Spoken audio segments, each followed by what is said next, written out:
আমরা যার কাছ থেকে পেয়েছি ওনার নাম মোহাম্মদ বোরহানুদ্দিন। ওনার বাড়ি চাঁদপুর জেলার মতলব দক্ষিণ উপজেলাতে। ঘটনাটি উনি ওনার দাদির মুখ থেকে শুনেছেন। দাদির নাম লালমতি। দাদির বর্তমান বয়স 96 বছর। বার্ধক্যজনিত কারণে বিভিন্ন ধরনের রোগ ব্যাধি ওনার শরীরে বাসা বেঁধেছে। আর যখন উনি মোটামুটি স্বাভাবিক ছিলেন, মোটামুটি স্বাভাবিক না, উনি বিভিন্ন সময়ই এই ঘটনাগুলো অনেকের সাথেই শেয়ার করেছেন।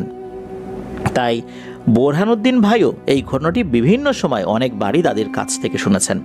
উনি জানিয়েছেন দাদির কাছে এখন নতুন করে কিছু জিজ্ঞেস করাটা আসলে ওভাবে উচিত হয় না, কেননা দাদি যখন কোনো কথা বলেন এক কথা অনেকবার বলতে থাকেন। এটা বার্ধক্যজনিত কারণে এই সমস্যাটা হয়েছে। আর যেহেতু এত বছর বয়স হয়ে গেছে, অনেক স্মৃতি ওনার হারিয়ে গেছে। এই কারণে অনেক তথ্য উনি এখন আর বলতে পারেন না। কিছু কিছু কথা মনে করতে পারেন, তবে পুঙ্খানুপুঙ্খভাবে সেগুলো আর বর্ণনা করতে পারেন না। তো যাই হোক, মূল ঘটনায় চলে যাই। মূল ঘটনাটি যখন ঘটে তখন দাদির জন্মও হয় নাই। দাদির বর্তমান বয়স যদি 96 বছর হয়, তখন দেখা যাচ্ছে যে এখন থেকে 100 বছরের বেশি সময় আগে এই চাঁদপুর যে জেলা, তারপর মতলব যে থানা, এখন তো মতলব উত্তর দক্ষিণ থানা, তখন তো ওই সমস্ত এলাকাগুলোতে ইলেকট্রিসিটির কথা চিন্তাও করা যায় না। ওই সমস্ত এলাকা তো দূরের কথা, বর্তমানে যে সমস্ত এলাকাগুলো শহর হয়ে গেছে, জেলা শহর হয়েছে, আজ থেকে 100 বছরের বেশি সময় আগে সেখানেও তো ইলেকট্রিসিটি ছিল না। ওই সময়ে দেখা যেত যে যারা ধান ভাঙতেন, অর্থাৎ ধান থেকে চাল বের করতেন, ঢেকি ছিল একমাত্র ভরসা। এই লালমতি দাদির যিনি বাবা, তার নাম ছিল ইউসুফ আলী মুন্সি। উনি মসজিদের একজন ইমাম ছিলেন। ওই সময় ওই এলাকায় যারা ধর্মীয় কাজের সাথে নিয়োজিত থাকতেন তাদেরকে মৌলবী, মুন্সি, মোল্লা এগুলো বলা হতো। তো উনি মুন্সি নামে পরিচিতি পান।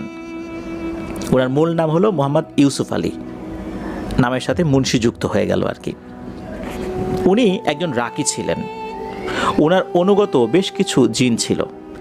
তারা যে শুধু তাকে এই রুকিয়া সংক্রান্ত কাজে সহযোগিতা করতো বিষয়টা এরকম না, বাড়ির অনেক ভারী কাজও নাকি তারা এমনিতেই করে দিত। যেমনটা হতো এই ঢেকিতে ধান ভাঙানো। ঢেকি পাড় দেয়া কিন্তু বেশ কষ্টসাধ্য একটি বিষয়। বাড়ির মহিলারা কি করতেন, অনেক রাত্রে উঠতেন, সন্ধ্যার পর পর খাওয়া দাওয়া করে ঘুমিয়ে যেতেন, রাত 2টো 2:30টা কি আনুমানিক 3টার দিকে উঠে এই ঢেকিতে পাড় দিতে হতো। ঢেকি পাড় দেবার পর সেখান থেকে চাল বের হতো। চালগুলো থেকে আবার যে তুষ বা কুড়া, এগুলোকে আবার আলাদা করতে হতো। এটা কিন্তু সময় সাপেক্ষ এবং কষ্ট সাপেক্ষ কাজ। মাঝে মাঝে বাড়ির সদস্যরা রাতের বেলা শুনতে পেতেন যে ঢেকির ঘর থেকে ঢেকির আওয়াজ আসছে। সবাই চিন্তা করতেন কি ব্যাপার, আওয়াজ আসে কোত্থেকে। বাড়ির মহিলারা বাইরে গিয়ে দেখতে চাইলে ইউসুফ আলী মুন্সি উনি বলতেন, এই খবরদার, কেউ বাইরে যাবা না, যা হচ্ছে হচ্ছে, সকালে যাবা। সকালে গিয়ে দেখা যেত চালগুলো আলাদা রাখা, আবার কুড়াগুলো আলাদা রাখা, খুব সুন্দর করে এগুলো আলাদা করে রাখা হয়েছে। তো এরকম অনেক ঘটনাই ওই বাড়িতে ঘটতো। এই যে লালমতি দাদি, উনি কিন্তু ইউসুফ আলী মুন্সির 4র্থ স্ত্রীর সন্তান, অর্থাৎ উনি আগে 3টি বিয়ে করেছিলেন। ওনার প্রথম স্ত্রী যিনি ছিলেন, তার 2টো কন্যা সন্তান হয়। এর পরপরই উনি অসুস্থ হয়ে মারা যান। এরপরে উনি যাকে বিয়ে করেছিলেন তিনি অনেকটাই সহজ সরল একজন নারী ছিলেন।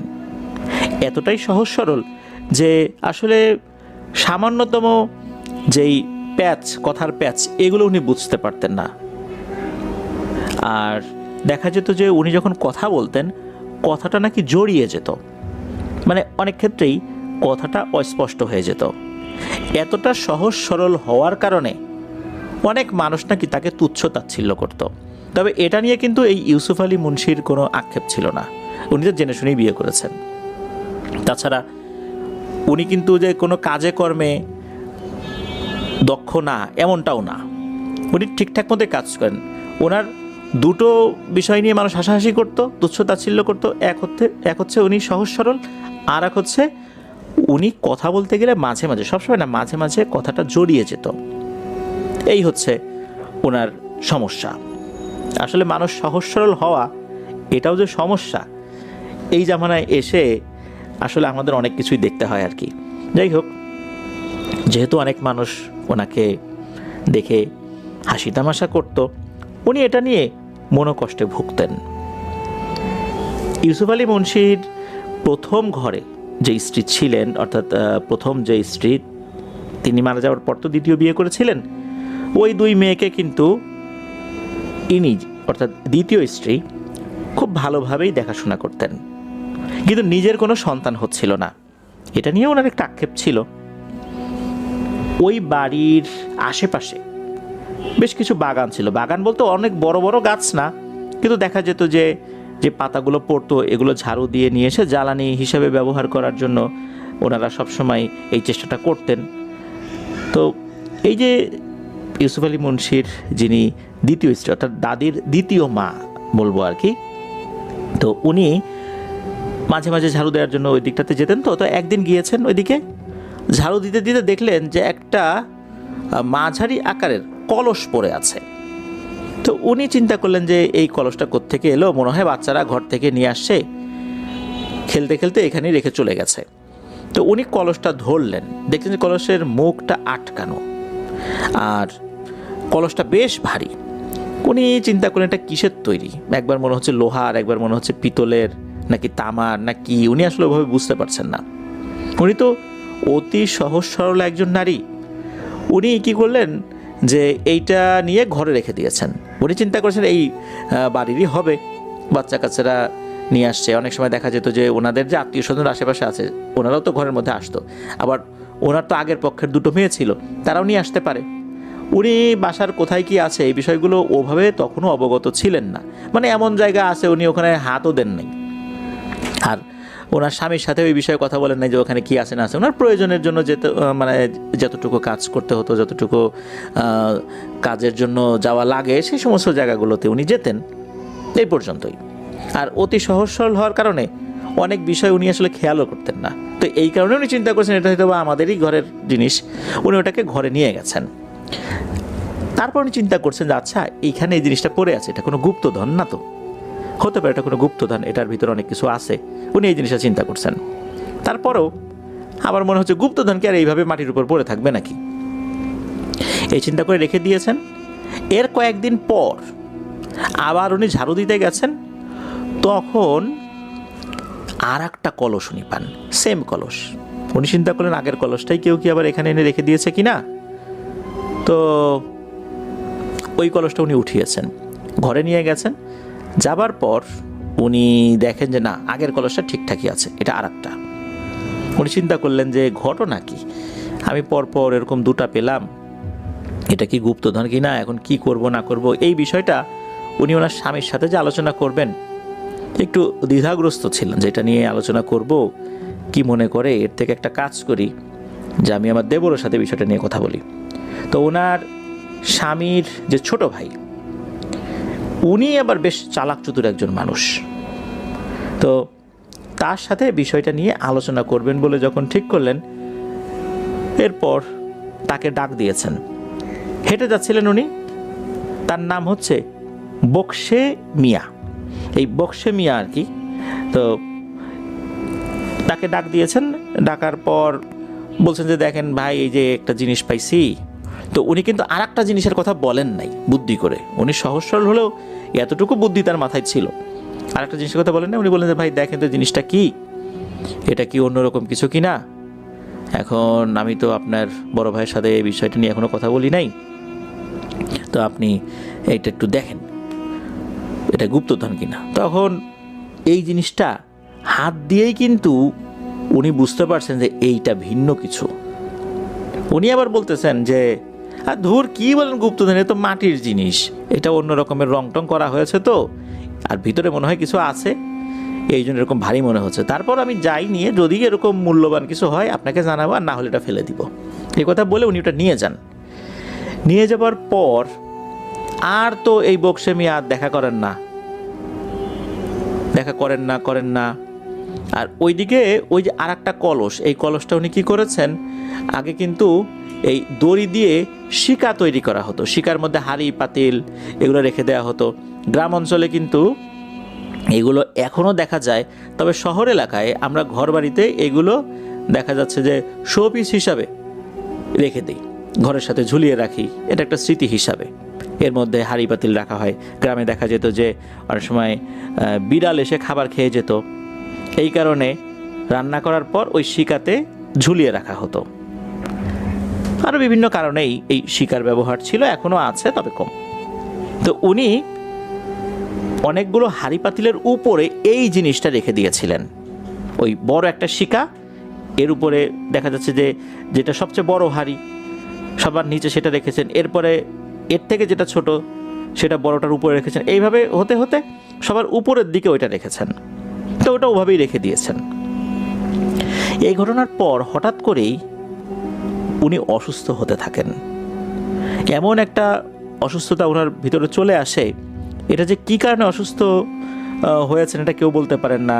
ওই সময় যেই ধরনের চিকিৎসা ছিল সেই চিকিৎসা করা হয়, কিন্তু কোনো লাভ হয় না, একদম মৃত্যু মুখে পতিত হয়েছেন। খুব অসুস্থ, আত্মীয় স্বজনরা দেখতে আসছে, যে কোনো সময় প্রাণবায়ু বের হয়ে যায় এমন একটা অবস্থা। তখন ওনার স্বামীকে উনি ডাক দেন যে আপনার সাথে আমার কিছু কথা আছে। এদিকে ওনার অসুস্থতার কারণে চতুর্দিকে সারাক্ষণ এত লোক থাকে, আত্মীয় স্বজনরা থাকে, যার কারণে উনি এই কথাগুলো ওনার স্বামীকে বলতেও পারছিলেন না, সুযোগ পাচ্ছিলেন না। তো একটা সময় বললেন যে তোমরা সবাই বাইরে যাও, আমি ওনার সাথে একটু কথা বলবো। তো ওনার স্বামী বললেন যে কী ব্যাপার, বলো, কি বলতে চাচ্ছ?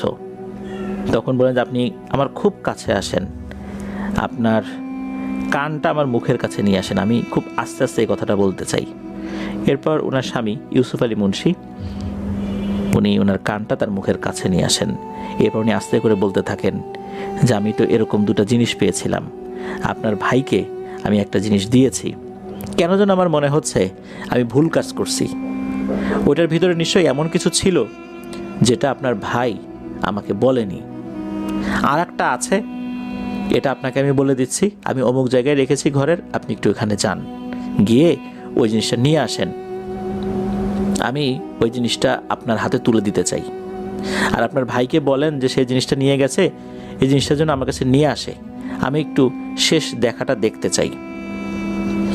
প্রথমে যেটা হয় সেটা হচ্ছে এই ইউসুফ আলী মুন্সি উনি ওনার স্ত্রীর বলার সেই জায়গাটাতে যান, ঘরের মধ্যে সেই জায়গাটা, উনি ওখানে গিয়ে অবাক হয়ে যান।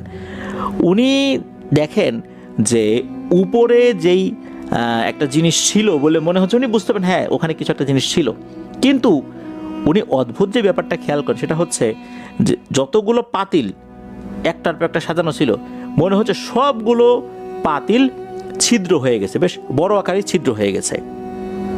মনে হচ্ছে উপরে কোনো কিছু ছিল, ওইটা ছিদ্র হয়ে নিচের পাতিলের মধ্যে পড়েছে, নিচের পাতিল ছিদ্র হয়ে ওইটা আবার বেরিয়ে গেছে, তার নিচের পাতিলের উপরে পড়েছে, এভাবে হতে হতে যতগুলো পাতিল ছিল সব ছিদ্র হয়ে নিচ দিয়ে ওই জিনিসটা চলে গেছে।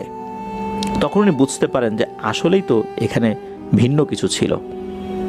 এরপর ওনার ছোট ভাইকে উনি ডাকেন, তোর ভাবি এটা বলছে। তখন ওনার ছোট ভাই বেমালুম অস্বীকার করে বসেন যে ভাই আপনি ভাবিকে চেনেন না, ওনার বুদ্ধি শুদ্ধি কম, কখন কি কথা বলতো এটার ঠিক ঠিকানা নাই, আর উনি এখন মৃত্যু সজ্জায়, ওনার মাথা ঠিক নাই, আমার নামে এই কথা বললো আর আপনি বিশ্বাস করলেন। যদিও বা ইউসুফ আলী মুন্সি কিছুটা আঁচ করতে পেরেছিলেন যে অন্যরকম কোনো একটা ব্যাপার এখানে আছে, কিন্তু কোনো প্রমাণ তো নাই। তখন ওনার স্ত্রীর এই অবস্থাতে উনি তেমন কিছু আর বলতে পারেন নাই। ওনার স্ত্রীকে যখন বলেন যে এই ব্যাপার, ও তো অস্বীকার করছে, অনেক আক্ষেপ নিয়েই শেষ নিঃশ্বাস ত্যাগ করেন ইউসুফ আলী মুন্সির দ্বিতীয় স্ত্রী। ওনার ওই ঘরে কোনো সন্তানাদি হয়নি। এরপর বেশ কিছুদিন পার হয়ে যায়, উনি তৃতীয় বিয়ে করেন, সেই ঘরে একটা সন্তান হয়, তার নাম হচ্ছে সিরাজুল ইসলাম। তো এরপরে উনি আর একটা বিয়ে করেছিলেন, সেই ঘরে যেই সন্তানাদি হয় এর মধ্যে একজন হচ্ছে এই লালমতি দাদি। লালমতি দাদির আগে, ইমিডিয়েট আগে ওনার আর একটা বোন হয়, অর্থাৎ ওনারা মোট 4 বোন। এই ইউসুফ আলী মুন্সির প্রথম যে স্ত্রী ছিলেন তার 2 মেয়ে, আর হচ্ছে এই লালমতি দাদি এবং লালমতি দাদির বড় এক বোন। তো এই যে এনারা এই মোট সন্তানাদি হয় কি যে লালমতি দাদি এর পর তো মোটামুটি কিছু কিছু জিনিস দেখেছেন, তখন তো উনি ছোট।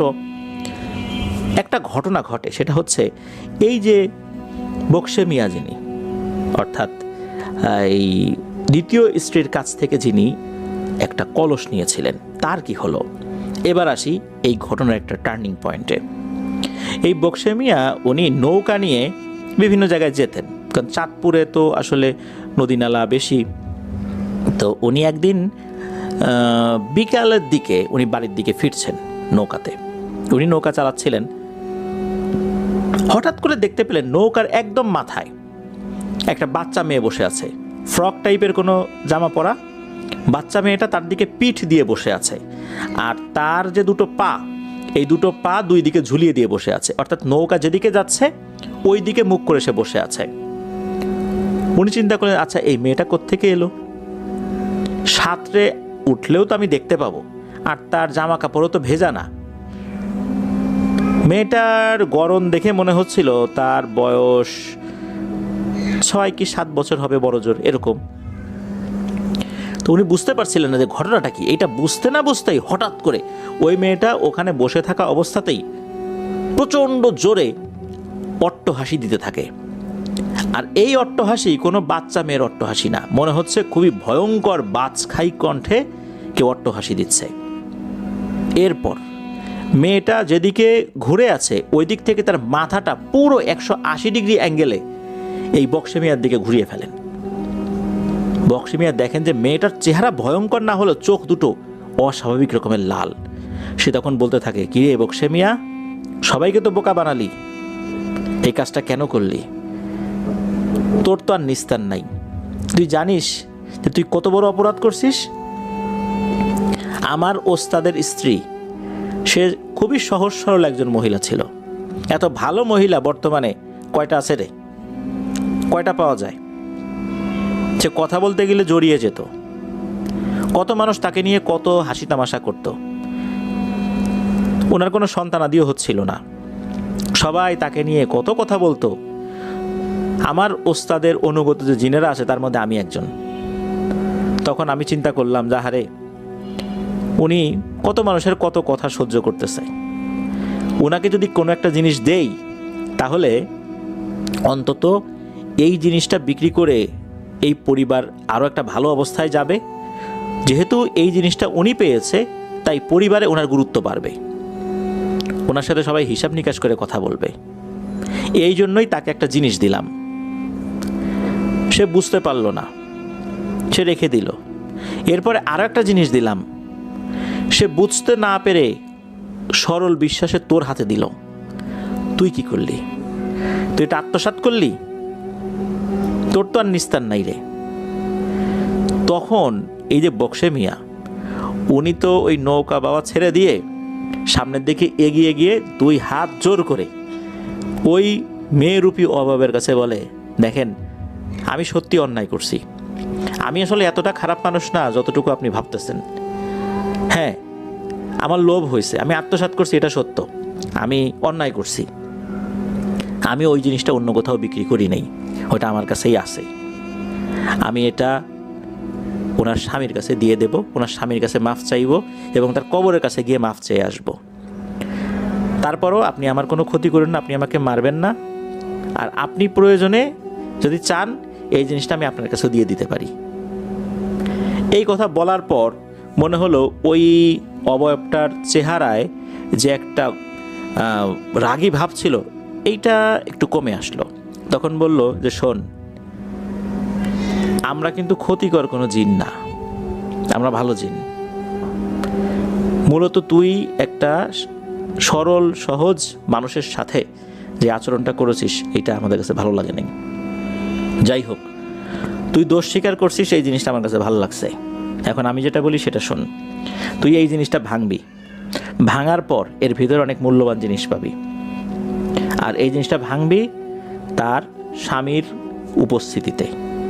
তাকে গিয়ে সব দোষ স্বীকার করবি, আর এইটা থেকে যা যা জিনিস পাবি এর থেকে একটা অংশ এই গ্রামসহ আশেপাশের যে গ্রামে মানুষরা আছে তাদেরকে রান্না করে, খাবার রান্না, গরু খাসি এগুলো জবাই করে রান্না করে খাওয়াতে হবে। একটা দোয়া অনুষ্ঠান করতে হবে, গরিব দুঃখীরা খাবার খাবে। যিনি মারা গেছেন তার রুহের উদ্দেশ্যে এই জিনিসটা করতে হবে। এটা হলো 1 নম্বর কথা। 2 নম্বর কথা, তুই যেহেতু দোষ স্বীকার করেছিস, যা, এর থেকে ভাগ তুইও পাবি। তবে এর থেকে ভাগ দুটো করবি। প্রথম ভাগ ওই মহিলার যিনি স্বামী ইউসুফ আলী মুন্সি, অর্থাৎ আমাদের ওস্তাদ, তাকে দিবি। আর একটা ভাগ তুই নিজের মতো করে খরচ করতে পারবি। এটা নিয়ে আমাদের কোনো আপত্তি নেই। তো এইটা বলার পরই নাকি ওই অভাবটা অদৃশ্য হয়ে যায়। উনি বাড়িতে যাবার পর তাড়াতাড়ি করে ওই জিনিসটা নিয়ে, ওই যে কলসটা নিয়ে ইউসুফ আলী মুন্সির কাছে যান, গিয়ে সব ঘটনা খুলে বলেন, ওনার কাছে ক্ষমা চান। তখন ইউসুফ আলী মুন্সি বলেন যে আমিও বিষয়টা অনুমান করতে পারছিলাম, কিন্তু আমার জিনেরা এই বিষয়ে আমাকে কিছুই বলেনি, যার কারণে আমি বিষয়টা নিয়ে আর আগাই নেই, আর ওদের কাছে আমি কিছু জিজ্ঞেসও করি নাই। যাই হোক, তুই যেহেতু দোষ স্বীকার করছিস, যেভাবে বলা আছে সেভাবেই কর। একটা সময় নাকি বক্সে মিয়া উনি বলেন যে না, আমি এখান থেকে কিছুই নেব না, আমি যে অপরাধ করছি আমি এখান থেকে কিছুই নিতে চাই না। পরে এই যে ইউসুফ আলী মুন্সি বলেন যে না, যেহেতু তোকে বলছে নিতে, তুই নে, আল্লাহর রহমতে কোনো সমস্যা হবে না। তো উনি গড়িমসি করছিলেন, যেহেতু উনি একটা অপরাধ করে ফেলেছেন, এই অপরাধের যে একটা কাফফারা হিসাবে উনি এটা নিতে চাচ্ছিলেন না। আর ওই অভাবটা এটাও বলেছিল যে পরবর্তীতে এটা বেহাত হয়ে যেতে পারে, এই জন্য ওই যে আর একটা কলস যেটা ছিল এটা সে নিয়ে গেছে। তো যাই হোক, এরপর দেখা গেল ওটা ভেঙে সেখান থেকে অনেক মূল্যবান জিনিস পাওয়া যায়, স্বর্ণ মুদ্রা পাওয়া যায়। সেগুলো বিক্রি করে ওনারা নাকি অনেক সহায় সম্পত্তি করেছিলেন। এই যে বক্সে মিয়াও করেছিলেন, তারপর ইউসুফ আলী মুন্সি উনিও করেছিলেন। ওনাদের আর্থিক অবস্থা অনেক উন্নত হয়, এমনটাই জানিয়েছেন আর কি। তো দাদির যে আক্ষেপের জায়গাটা, দাদির যিনি বাবা এই যে ইউসুফ আলী মুন্সি, উনি তো এখান থেকে এই জিনিসগুলো সেল করে বিপুল ভূসম্পত্তি অর্জন করেছেন। এটা নিয়ে কিন্তু কোনো সমস্যা হয়নি, এটা ব্যবহার করার কারণে যে অন্য কোনো সমস্যা হবে বিষয়টা এরকম না, কিছুই না, একদম স্বাভাবিক। কিন্তু দাদি আক্ষেপ করেন যে ওনার আর একজন যিনি ভাই সিরাজুল, তো দেখা গেল যে বাবার বাড়ির সম্পত্তির যে অংশগুলো উনি পাবেন, এই ভাইয়ের কারণে নাকি উনি এটা পান নাই, মানে কানা করিও পান নাই। এটা নিয়ে ওনার খুব আক্ষেপ ছিল যে আমার কিছুই দিল না এরা। তবে দাদির যারা ছেলেমেয়েরা আছেন, সন্তান সন্ততি আছেন, তারা সময় বলতো যে তোমার কি লাগবে, তোমার কিছুই লাগবে না, আমরা আছি না, তোমার স্বামীর কি সহায় সম্পত্তি কম আছে, তুমি এখান থেকে অনেক কিছু পাবা না, ওটা তুমি ভুলে যাও। আসলে উনি এটা নিয়ে ওইভাবে আক্ষেপও করতেন না। দাদিরও সহায় সম্পত্তি যতটুকু পেয়েছেন ওনার স্বামীর বাড়ি থেকে, এটাও কিন্তু কম না। কিন্তু ওনার আক্ষেপ ছিল যে আমার যারা একদম রক্তের সম্পর্কের আত্মীয়, আমার যে অধিকার, এই অধিকারটা থেকে আমাকে বঞ্চিত করা হয়েছে, এটা ওনার আক্ষেপ ছিল। তো যাই হোক, এটা তো একটা ঘটনা, যেটা হচ্ছে এই কলস সংক্রান্ত যে ঘটনাটা ঘটলো। এবার আসি আর একটা ঘটনায়। এটা দাদির বিয়ের ঠিক ইমিডিয়েট পরে।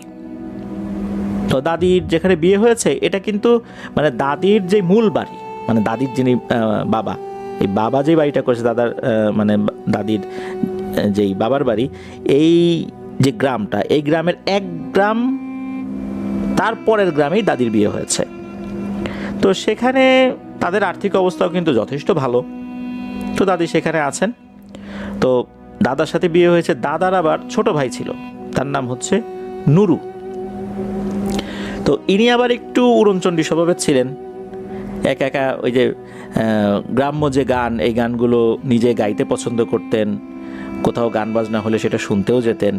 মানে সংসারের প্রতি তার টান একটু কম ছিল, কিন্তু উনি যে একদম উদাসীন মানুষ ওরকম না আর কি। থাকে না এরকম কিছু মানুষ, সংসারের প্রতি কিছুটা টান কম, গান বাজনার প্রতি টান বেশি। আবার এমনটা না যে উনি কৃষিকাজ করেন না, হেল্প করেন না, বিষয়টা এরকমও না। আর দাদা নামাজ কালাম পড়তেন। তো হয় কি, এক রাতের বেলা দাদি, এই যে লালমতি দাদি, উনি ঘরের মধ্যে আছেন, হঠাৎ করে একটা আওয়াজ আসে। ওই ঘরের কিন্তু দরজা 2টা, একটা হলো পেছন দিকের দরজা, একটা হলো সামনের দিকের দরজা। দুটো দরজা দিয়েই কিন্তু উঠোনের দিকে আসা যায়। একটা আওয়াজ আসে, খুব গম্ভীর কণ্ঠে কেউ একজন ডাকছে লালমতির দিকে, হে লালমতি, হে লালমতি, বের হয়ে আয়। এখন লালমতি দাদি উনি শুধু এই জিনিসটা শুনেছেন। ওই সময় কিন্তু দাদার যে ছোট ভাই নুরু, উনি একটা পাটি বিছিয়ে ওই উঠোনের এক পাশে শুয়ে শুয়ে মনের সুখে উনি গ্রাম্য গানগুলো গলায় সুর তুলেছেন আর হেরে গলায় গান গাচ্ছেন। এদিকে যে ঘটনা ঘটছে উনি কিন্তু খেয়াল করছেন না বা দেখছেনও না। আর ওই জিনিসটা ডাকছে, এই লালমতি, এই লালমতি, বাইরে বের হয়। লালমতি দাদি এটা শুনছে যে গম্ভীর কণ্ঠে কেউ ওনাকে ডাকছে।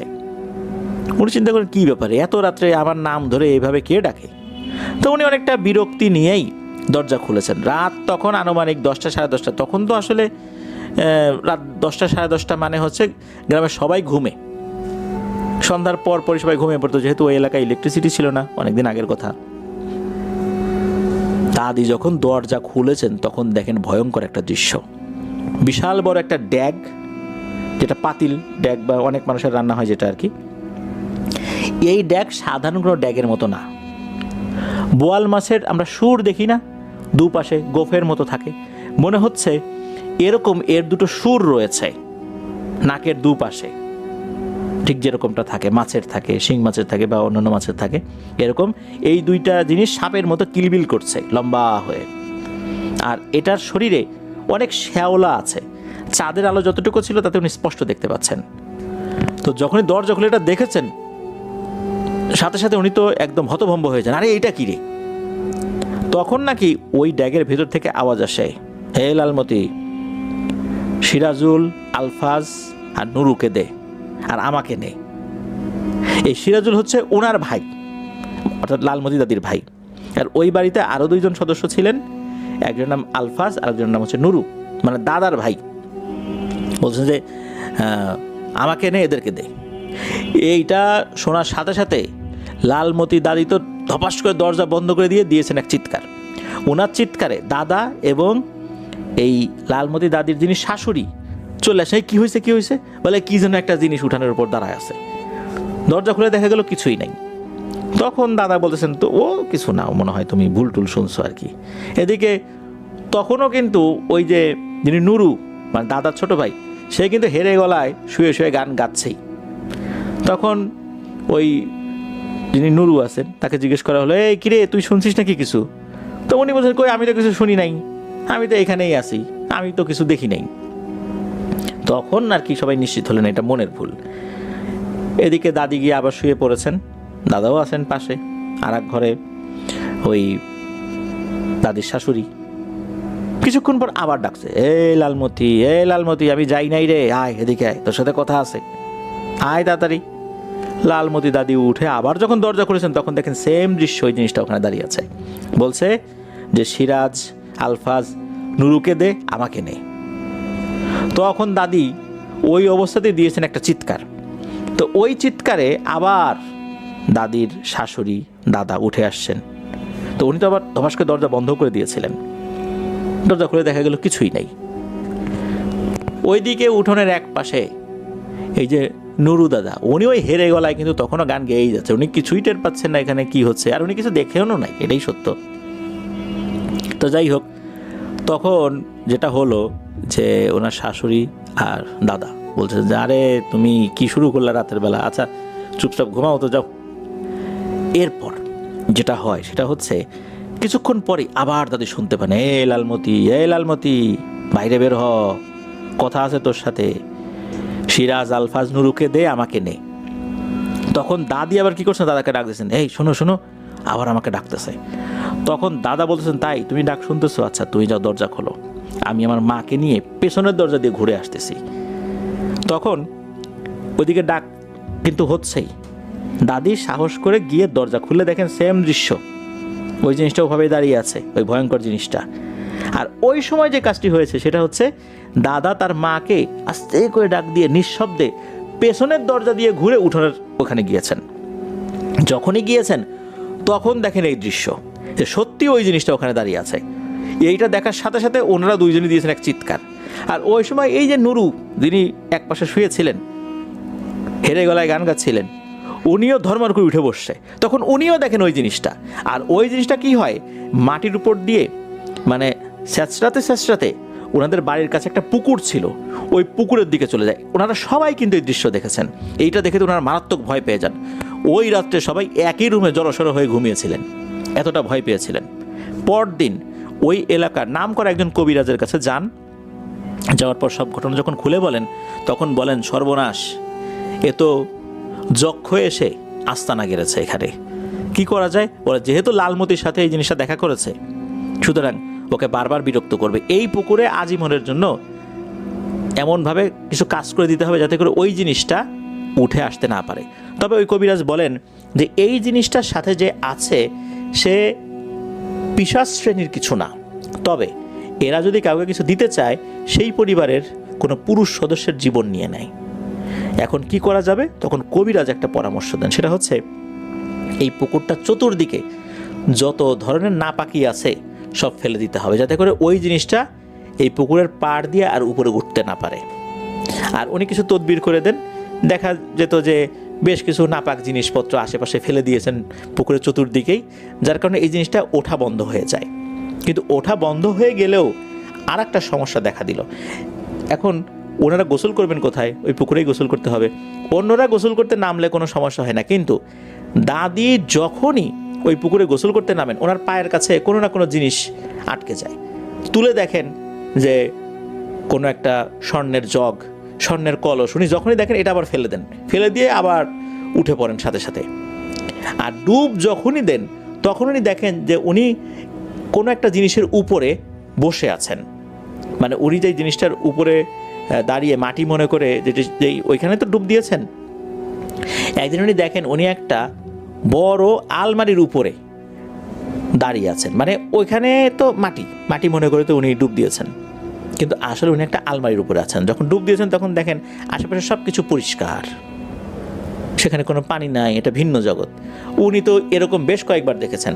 পরবর্তীতে এটা যখন জানানো হয় তখন বলা হয় যে দাদি যেন এই পুকুরে আর গোসল না করেন, দাদু অন্য পুকুরে গিয়ে গোসল করবেন, তবে এই পুকুরে দাদিকে আর গোসল করা যাবে না, উনি আর এখানে গোসল করতে পারবেন না। এখন এরকম হচ্ছে, পরে কিন্তু আরও বড় ধরনের বিপদ হতে পারে।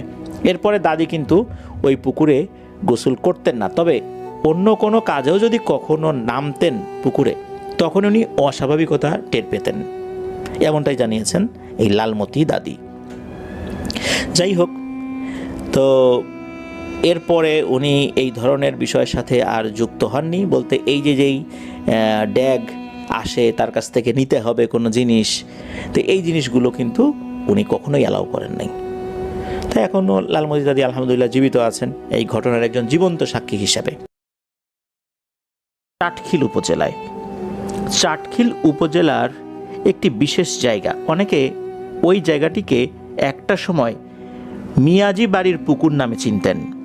ওই পুকুরকে ঘিরে রয়েছে রহস্য। ঘটনাটির সময়কাল অনেক আগের। ওই সময়ে ওই এলাকায় বিশুদ্ধ পানির কিন্তু সংকট ছিল, মানুষ পুকুরের পানির উপর নির্ভরশীল ছিলেন। তো সমস্যা যেটা হলো সেটা হচ্ছে ওই পুকুরে নাকি পানি থাকতো না। বৃষ্টি হোক যাই হোক, ওই পুকুরে পানি পড়ার সাথে সাথে মনে হতো নিচ থেকে এই পানি কেউ শুষে নিয়েছে। কি শীত, কি বর্ষা, কি শুকনো, কি গরম, সব সময় এই পুকুরের মাটি ফেটে চৌচির অবস্থায় থাকতো। বর্ষাকালেও সেখানে পানির ছিটে ফোঁটাও দেখা যেত না। এরকম সমস্যা যে হচ্ছে এটার কারণ কি, এটা কেউ বুঝতে পারতো না।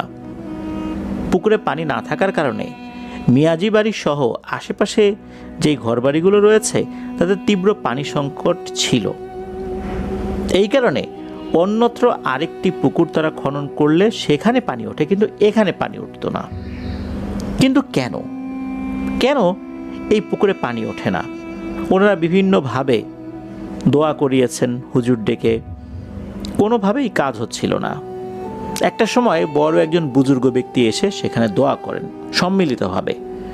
এলাকার যারা গণ্যমান্য ব্যক্তি ছিলেন, আরও যারা ছিলেন, সোজা কথা প্রত্যেক বাড়ির লোকজনই ওই দোয়া অনুষ্ঠানে উপস্থিত ছিলেন। এরপর আল্লাহর রহমতে টানা 3 দিন ওই এলাকায় বৃষ্টি হয়। বৃষ্টির পর দেখা গেল ওই পুকুরে পানি জমেছে। শুধু কি তাই, আরও এক অদ্ভুত দৃশ্য সবাই দেখতে পেলেন। তা হচ্ছে পুকুরের মাঝখানে শাপলা ফুল ফুটেছে। শুধু শাপলা নয়, পদ্ম ফুলের অস্তিত্ব দেখা যাচ্ছিল। আরও একটি ব্যাপার, পুকুরের পানির উপরে ছোট ছোট বিভিন্ন পাতা দেখা যাচ্ছিল। মনে হচ্ছে নিচ থেকে এই গাছগুলো হয়েছে। অনেক জলজ উদ্ভিদ থাকে না, ওই রকম। এই পাতার উপর কিন্তু ছোট ছোট পোকামাকড় বড়জোর বসতে পারে, ব্যাঙও কিন্তু বসতে পারে না। আর পদ্ম পাতা বা শাপলা পাতা যেটা, এটার উপর ছোটখাটো ব্যাঙ বসতে পারে। বড় আকারের ব্যাঙ বসলে কিন্তু সে ডুবে যায়। ওই রকম একটা জায়গায় একজন ব্যক্তিকে দেখা গেল, যিনি এই পাতার উপর ধ্যানমগ্ন অবস্থায় ছিলেন। অদ্ভুত ব্যাপার হচ্ছে, ওনার শরীরে কোনো কাপড় চোপড় ছিল না। একজন বৃদ্ধ মানুষ, পুরুষ মানুষ, উনি সেখানে ধ্যানমগ্ন থাকতেন। 24 ঘন্টাই তাকে সেখানে দেখা যেত। উনি ওখান থেকে কোথাও যেতেন না। উনি এই অবস্থায় আছেন, এটা তো দেখতে ভালো দেখায় না, যার কারণে ওই দিকটাতে কোনো মহিলা মানুষ আসতেন না। পুরুষরা এসে দেখতেন, ওনাকে ডাক দিতেন, উনি উত্তর নিতেন না। যেহেতু উনি ধ্যানমগ্ন অবস্থায় থাকতেন, মাঝে মাঝে দেখা যেত যে উনি ওই ছোট ছোট পাতার উপরই অনায়াসে সিজদা দিচ্ছেন, নামাজ পড়ছেন ওই অবস্থাতেই। মানুষজন তো তখন ওই এলাকায় আশেপাশে ওরকম ছিল না। শোনা যায় ওই সময় মাত্র 7টি পরিবার আশেপাশে ছিল। এখন তো অনেক ঘনবসতি হয়েছে। আর এই ঘটনা তো বহু আগের, অর্থাৎ এই ঘটনাটি মূলত যখন ঘটে এখন থেকে আনুমানিক 150 বছরের কাছাকাছি সময় হতে পারে বলে ধারণা করেন। এক্সাক্ট সময়টা বলা যায় না। তো এই ঘটনাটি মূলত এই আমাদের শাকিল ভাই ওনার ওয়াইফের কাছ থেকে শুনেছেন। তো এরকম চলছে, সেখানে ওই ব্যক্তি এভাবে সারাদিন ধ্যানমগ্ন থাকেন, রাত্রে গেলেও তাকে দেখা যায়। স্থানীয় লোকজন অদ্ভুত একটি বিষয় খেয়াল করলেন। তা হচ্ছে ওই ব্যক্তি যেখানে ধ্যানমগ্ন আছেন তার পাশ দিয়ে বেশ কিছুটা জায়গা জুড়ে মনে হচ্ছে পানির নিচ থেকে ইট ভেসে উঠছে। তার মানে হচ্ছে নিচে কোনো নির্মাণ কাজ চলছে। ইট গাঁথনি হতে হতে হতে হতে আস্তে আস্তে পানির উপরে ইট ভাসছে। প্রতিদিনই দেখা যেত যে অল্প কিছু করে ইট আরো বেশি করে দেখা যাচ্ছে। তার মানে হচ্ছে নতুন করে কাজ হয়েছে। এভাবে প্রতিদিনই সেখানে হচ্ছে। মনে হচ্ছে যে পানির নিচ থেকে একটি মসজিদ আস্তে আস্তে ভেসে উঠছে বা তৈরি হচ্ছে। হতে হতে দেখা গেল যে সেখানে গম্বুজের মতো হয়ে যায়, পরিপূর্ণ একটি মসজিদ হয়ে যায়। খুব বেশি দিন লাগে নাই, অল্প কিছু দিনের মধ্যেই। এরপর ওই ব্যক্তি প্রথমবারের মতো এলাকার লোকদের সাথে কথা বলেন। ওই ব্যক্তি ওখান থেকে হেঁটে, পানির উপর দিয়েই হেঁটে পাড়ে চলে আসেন। পাড়ে উঠে উনি হাঁটতে থাকেন সামনের দিকে। বোঝাই যাচ্ছে উনি এখান থেকে চলে যাবেন। চলে যাবার জন্য যখন হাঁটা শুরু করলেন, আশেপাশে বিভিন্ন মানুষজন ওনাকে দেখছিলেন। দিনের বেলাতেই কিন্তু উনি চলে যাচ্ছেন। প্রথমবারের মতো উনি ইশারা দিয়ে কিছু মানুষকে ডাকলেন। কিছু মানুষ যখন তার কাছে এলেন, তখন উনি বললেন, তোমাদের জন্য এই জায়গায় মসজিদটি রেখে গেলাম, তোমরা কিন্তু কখনো এর অমর্যাদা করো না। এখানে এমন কোনো কাজ করো না যা অপরাধ। এখানে কেউ চুরি করবে না, এই জায়গাটা কেউ নষ্ট করবে না। এই বলেই উনি ওখান থেকে চলে যান। তবে লোকজন দেখছিলেন উনি যেদিক দিয়ে হাঁটছিলেন, হাঁটতে হাঁটতে উনি নদীর দিকে চলে গেলেন এবং সবার সামনেই নদীর পানির উপর দিয়ে উনি হাঁটতে হাঁটতে কোথায় যেন হারিয়ে গেলেন। ওনাকে পরবর্তীতে আর কোথাও দেখা যায়নি। তো এই যে মসজিদটা, এই মসজিদটাতে উনি বলেছিলেন যে 5 ওয়াক্ত নামাজ পড়তে হবে। এলাকাবাসীর দায়িত্বে এটা থাকলো সবাই যেন এখানে এসে নামাজ পড়ে। তবে এরকম একটা মসজিদ এইভাবে রহস্যময় একটা ভাবে তৈরি হয়ে গেল, এটা তো মানুষের মধ্যে একটা ভীতি সৃষ্টি করেছিল। ভীতি, কৌতূহল সব কিছু ছিল। তবে ভক্তি শ্রদ্ধার কোনো অভাব ছিল না। আস্তে আস্তে 1-2 জন করে ওই মসজিদে গিয়ে সালাত আদায় করতে শুরু করলেন। এরপর দেখা গেল অনেক মানুষই সেখানে এসে নামাজ আদায় করতে থাকেন। সমস্যা দেখা দিত ভোরবেলা। ফজরের আজান যিনি দিবেন উনি আসতে সহজে সাহস পেতেন না, মানে সাহসে কোলাতো না আর কি। কেন কোলাতো না, এর পেছনে আর একটা কারণ রয়েছে। তা হচ্ছে তাহাজ্জুদের নামাজের জন্য একটা আজান হয়। এই আজানটা আমাদের দেশে ওভাবে প্রচলিত না। মধ্যপ্রাচ্যের বিভিন্ন দেশগুলোতে তাহাজ্জুদের নামাজের আজান হয়। তো ওখানে নাকি জিনেরা অনেক ভোরবেলা তাহাজ্জুদের নামাজের আজান দিত। তখন আশেপাশে যে সমস্ত ঘরবাড়ি ছিল তারা সেই আজানটা শুনতে পেতেন। আবার দেখা যেত ফজরের আজান কেউ দিতে আসেনি, কিন্তু ফজরের আজানের সময় হয়ে গেছে, তখনও ফজরের আজানের ধ্বনি ভেসে আসতো। কে আজান দিয়েছে পরবর্তীতে তাকে খুঁজে পাওয়া যায় না। একজন আরেকজনকে প্রশ্ন করত, কোনো ব্যক্তিকেই খুঁজে পাওয়া যেত না যে কে আজান দিয়েছে। তখন তারা বুঝতে পারলেন যে এখানে অনেক পরহেজগার জিনেদের আনাগোনা রয়েছে, যারা এখানে আসেন, তাহাজ্জুদের সালাত আদায় করেন, ফজরের নামাজ পড়েন, অন্যান্য নামাজে হয়তো বা শরীক থাকে, তো ওনারা তো আর বুঝতে পারেন না। তো এইভাবে কিন্তু মসজিদটা আস্তে আস্তে আবাদ হয়ে যায়। ওখানে কিন্তু সবাই এই মসজিদের সম্মান রক্ষার্থে যথেষ্ট সচেতন। এটা কিন্তু এখনও রয়েছে।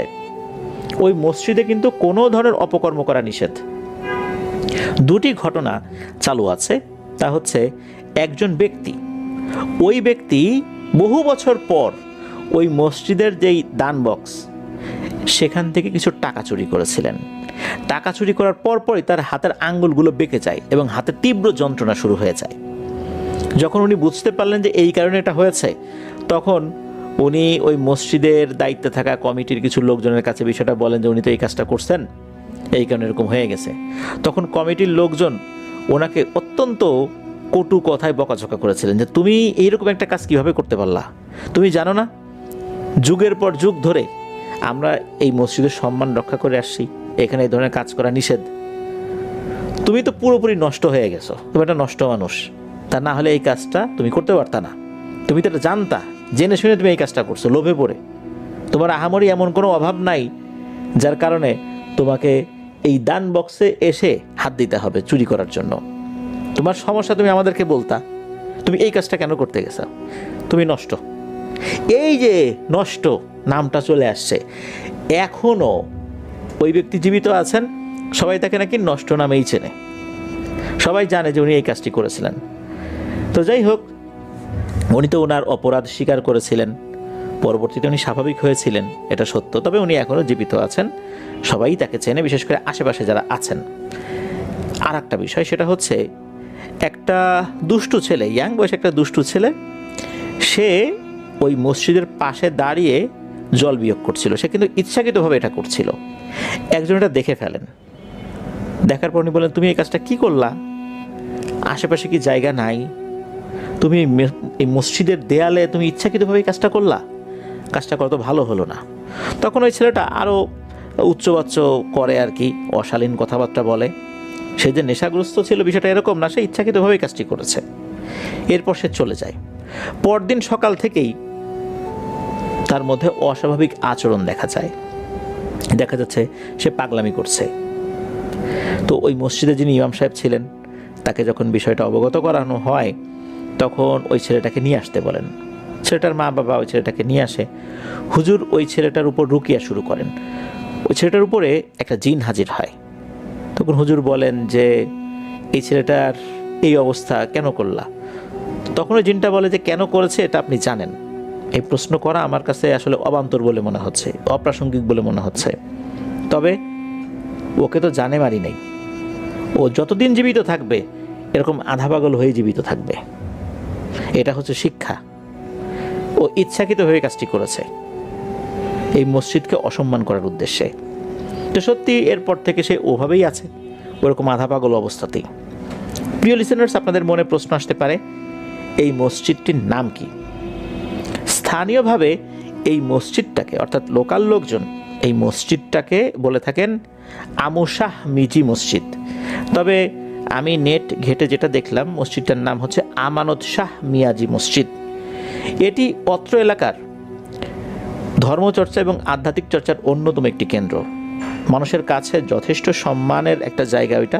মসজিদ এটা সব মুসলিমদের কাছেই একটা সম্মানের জায়গা। তবে এই মসজিদটার যে ইতিহাস, এটা যেভাবে তৈরি হয়েছে, এরপর যুগ যুগ ধরে মানুষজন মসজিদটাকে যেভাবে রক্ষণাবেক্ষণ করছেন, সেই অর্থে এই মসজিদটা মানুষের কাছে তাদের হৃদয়ের একটা বিশেষ জায়গা দখল করে আছেন। দূর দূরান্ত থেকে অনেক মানুষ সেখানে আসেন। আরেকটা বিষয়, সেটা হচ্ছে ওই যে যিনি একজন দরবেশ গোছের মানুষ, যিনি বিবস্ত্র অবস্থায় সেখানে সাধনা করতেন, উনি যেই হালতে মসজিদটাকে রেখে গিয়েছিলেন ওই পুকুরের ওই ভেতরে, তখন তো পানিটা নিয়ে আর ছিল না, আস্তে আস্তে ওইখানে মসজিদটা হয়ে গেছে। তো ওই মসজিদটা তো পরবর্তীতে সম্প্রসারণ করার দরকার হয়, কিন্তু দেখা গেল ওই মসজিদটাকে ভেঙে নতুন করে করা যাচ্ছে না। মসজিদটা কিন্তু এখন বহুতল হয়েছে, তো ওই মূল কাঠামোর উপরেই কিন্তু এই মসজিদটাকে বহুতল করা হয়েছে, মানে মূল কাঠামোটাকে ঠিক রেখে। এটা ভেঙে যে নতুন করে করবে বিষয়টা এরকম না। তো আমরা এরকম একটা মসজিদ দেখতে পাই ঢাকার কারওয়ান বাজারে, একটা মসজিদ রয়েছে, এটার মূল কাঠামো আছে, মূল কাঠামোর সাথে বড় করে অন্যভাবে মসজিদের সম্প্রসারণ করা হয়েছে। আমি মাঝে মাঝে যখন যাই ওই মসজিদে সালাত আদায় করি, এক ধরনের অন্যরকম প্রশান্তি কাজ করে সেখানে। স্থানীয়ভাবে আবারও বলছি, এই মসজিদটাকে আমু শাহ মিজি মসজিদ বলে, তবে আমি নেট ঘেটে দেখলাম আমানত শাহ মিয়াজি মসজিদ নামেই নেটে আমি দেখতে পেলাম। এটি নোয়াখালী জেলার চাটখিল উপজেলার গোবিন্দপুরে অবস্থিত। আপনারা যারা ওই এলাকায় আছেন তারা অবশ্যই চিনবেন, আর যারা যদি কখনো মনে করেন যে ওদিকটাতে যাবেন, তবে মসজিদটা ঘুরে আসতে পারেন। এটাই ওই মসজিদের একটা ঐতিহাসিক সত্য তথ্য। এটা যে শুধু আমরা বললাম এখানে তা না, এটা আরও বহু মানুষই জানেন। প্রিয় লিসেনার্স, একবার ভাবুন যে একটি জায়গায় পানি থাকে না, বৃষ্টি হলেও পানি থাকে না, সেই পানি মনে হচ্ছে নিচ থেকে কেউ শুষে নিচ্ছে। ওখানে এটা কেন হতো? এরপর ওই ব্যক্তি উনি কোত্থেকে এসেছিলেন, উনি ওখানে সাধনা শুরু করলেন, ধ্যানমগ্ন হলেন, উনি দেখা যেত যে ওই পাতার উপরে নামাজ পড়া শুরু করলেন। আস্তে আস্তে সেখানে একটি মসজিদ উঠে যাচ্ছে। সেই মসজিদটা কালের বিবর্তনে আজকে অনেক সুন্দর হয়েছে, তবে মূল কাঠামোটা কিন্তু এখনও রয়েছে। সেখানে মানুষ নামাজ আদায় করছেন। আসলে ওখানে ছিলটা কি শুরুতে? কেনই বা ওই দরবেশ এখানে আসলেন? ওখানে কি আসলে এমন কিছু ছিল যা মানুষের জন্য ক্ষতির কারণ হতো, যার কারণে ওখানে ওই দরবেশ এসে আধ্যাত্মিক সাধনা করে এই মসজিদটি তৈরি করিয়েছিলেন? এটা কিন্তু আজও অজানা বিষয়।